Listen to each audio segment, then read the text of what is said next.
It is officially time for the Philadelphia Phillies to put an end to the Jordan Romano experiment. I do not know how much more of a sample size that Rob Thomson and Dave Dombrowski need to see to ultimately come to the conclusion that this guy is just not a Major League Baseball player. I feel bad from Jordan Romano from a human being standpoint that he continues to be rolled out there and is struggling to the fullest capacity. But we've seen this guy try to be a closer. We've seen this guy try and be a normal relief pitcher. And even in mop-up time, he just is not good enough to this point. This not only is a bad season by Jordan Romano standards, this is a bad season by any bullpen arm in the MLB history. This is shaping up to be one of the larger sample size of just absolute incompetence that we've seen a player to continue to get rolled out. He cannot have any part of this Phillies postseason roster, and I'm ready to put an end to the experience right now. I do want to break down why last night was a breaking point for me in the Jordan Romano entire season-long progress that we have. And I think I've been fairly sympathetic to Jordan Romano to this point, that I've tried to talk myself into it. And it is insane when thinking back to the start of the season, looking at what this current bullpen looks like,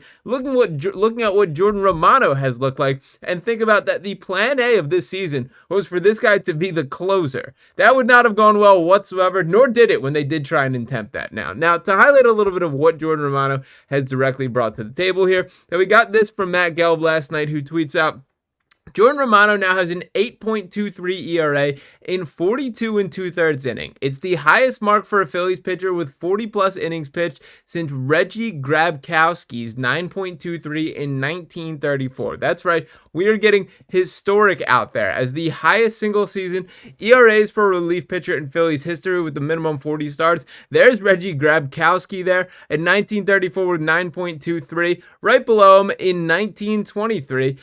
Bill Hubble there, and then Jordan Romano coming in at 2025 with an 8.23 ERA. An 8.23 ERA is just straight up embarrassing here. Now again, there is the human being part of me that does feel a bit sympathetic for Jordan Romano, that I don't believe this is a guy who has quit on this Phillies team, who isn't trying hard, who isn't putting everything into it. I think the reality is that he just kind of sucks, that this is just who he is as a pitcher at this stage in his career. And I think even if you were to reflect on the best version of Jordan Romano, it was not convincing, and this guy is a lights-out relief pitcher the way that I need guys to look like. When you think of Johan Duran, and when he is absolutely locked in and on, it does not take an advanced baseball brain to identify this guy throws heat. This guy has control. This is an excellent pitcher right here. Jordan Romano has never looked like that in his entire life. Now, granted, you don't need to be a flamethrower to be a good MLB baseball pitcher. Ranger Suarez, a prime example of that. And even if you want to keep in the bullpen, guys like Orion Kirkland, sure, he's got some heat to him, but he's much more of a control pitcher, that he wants to bite at the corners, get that cutter moving, things like that. You certainly can have success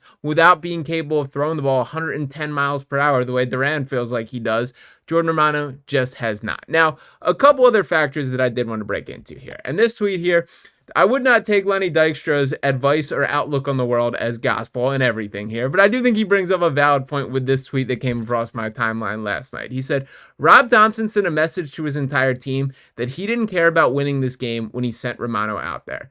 Sending that type of message never ends well at Phillies. Nails knows. Now, again, I would not take everything Lenny Dykstra says with a full, credence there, but this specific message I do agree with. That it does feel like every time that Jordan Romano steps on the mound, there is this feeling of disgust that just wipes over everyone viewing. Everyone on that field has to feel those same things of, this guy's just not going to get the job done. Like, this is going to make the situation worse. That if the Phillies are trailing in that game, the hole is going to get deeper. If they are leading in that game when Jordan Romano comes into the matchup, it is going to be a cling on for dear life and hope you can snag some hard hit fly balls, because that's about the best case scenario for what happens when he's thrown it there. I don't know how they can revive this situation. Ultimately, I think the takeaway here is the Phillies hand him an $8.5 million one-year contract, sort of a prove-it deal here, and he has done everything but that. That we know that Jordan Romano is not good enough. I don't need to see any more. I don't need to see this guy pitch in a Phillies uniform ever again to this point. Maybe he can revive his career as someone else. Maybe he can find his footing. Again, I don't think this is a guy dogging it or not trying or not giving effort. I just don't think it's there in his arm at this stage of his career, and I think the Phillies, the sooner they accept that, the better. Now, to reflect a little bit on his ERA babe month, I just wanted to show that he has not at any point this season looked like a competent pitcher. That the breakdown here, a 12.48 ERA in March and April. In May, dropped down to a 2.53, where we thought we were getting somewhere, then right back up to 7.27 in June, 5.19 in July, and then 20 21.95 in August there. We've seen his role move around. Again, he started the season as the primary closer option. That was short-lived, as obviously he was not built for that. Then we even saw just a couple weeks ago, Rob Thomson about maybe this can be our emergency out guy, that he does not seem to be rattled when there's runners on base and he can pitch through those situations.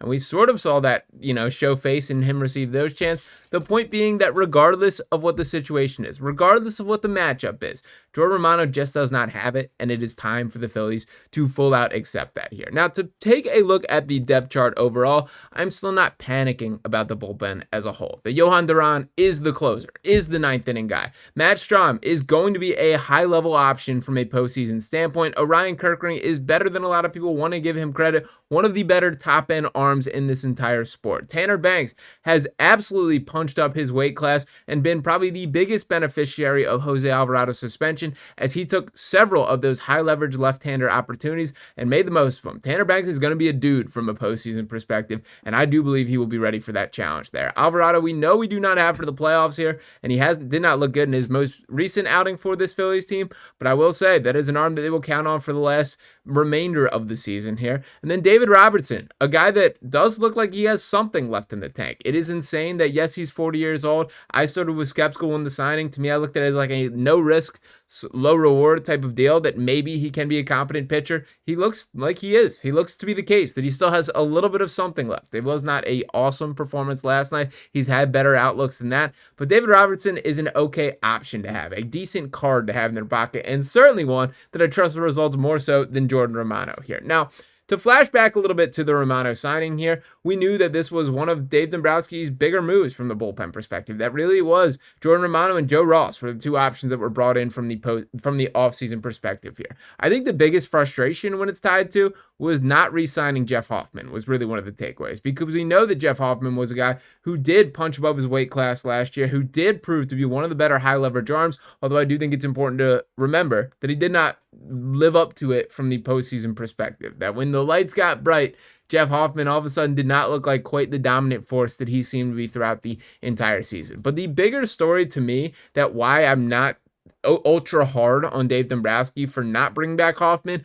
was the concerns with his shoulder. That it was not just the Phillies that had concerns here. That we got the report of both the Atlanta Braves and Baltimore Orioles, him failing physicals with the team. Now, Jeff himself has pretty much shot these down as best as possible, with his quote here saying, "I feel great. All the flagged physical stuff was as big of a surprise to me as anyone. If you check my track record on the last few seasons, I've been as healthy as anyone. It is a non-issue with me." Jeff Hoffman on the report said he failed physicals with his shoulder with the Braves and Orioles. I do think it should be made clear here that that was not a direct denial that he failed the physicals. It was a surprise that he did here.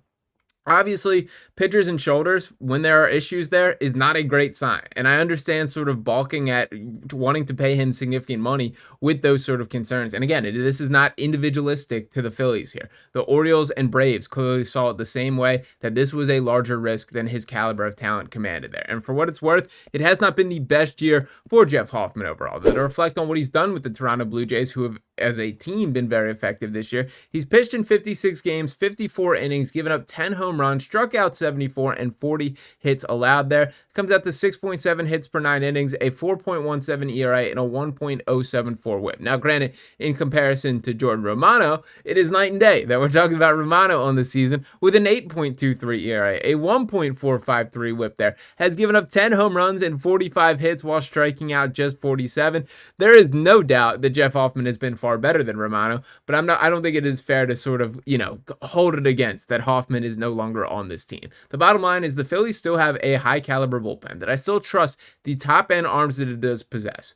But Jordan Romano cannot be any part of the solution for the postseason setting. It is time to cut ties. We have seen all we need to see, that this guy is just not the solution from a bullpen perspective in a way that it was hoped when they signed him here. They took a risk. They took a trial. They gave a dude an opportunity to prove himself that he is ready in a new situation. Unfortunately, that just was not in the tank for Jordan Romano, and it is okay to accept that as such. So hopefully the Phillies can finally accept that and recognize that it is time to fully shut down the Jordan Romano experience now. We will see whether or not that is the case, but I do not know what more they could possibly be looking for to have any sort of hope of him turning things around. So let me know if you guys are with me in the comments. Do you see any world in which Jordan Romano continues and remains on this Phillies roster? I just can't imagine the absolute worst case scenario for me, or I guess the only pathway. I don't see any world in which he is on this team from a postseason perspective. I do think there is a slight chance in which he sort of limps to the finish line with the team and then they make that call, but I think they're better off getting ahead of it, trying out some new arms right now, whether it is the Max Lazars of the minor league or guys that you want to rotate through.